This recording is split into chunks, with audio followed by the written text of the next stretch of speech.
ஸ்ரீமதே ராமானுஜாய நமகா. கண்ணன் ராமானுஜர் ஒற்றுமைகள் எல்லாருக்கும் தெரிந்த சரித்திரம்.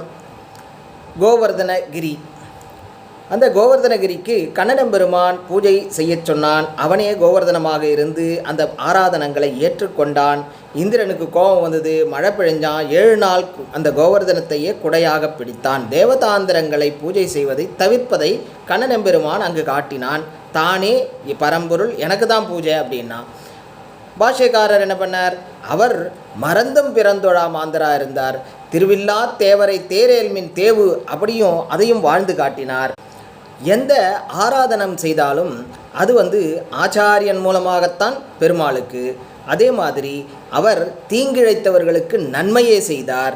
அது மட்டும் இல்லை, அங்கே 7 நாள் குன்றெடுத்து காத்தான் கண்ணனம்பெருமான். 7 பிறவிக்கும் இந்த ஆச்சாரியனான பாஷ்யக்காரரே நம்மை காக்கின்றார். இது இருவருக்கும் உள்ள ஒற்றுமை.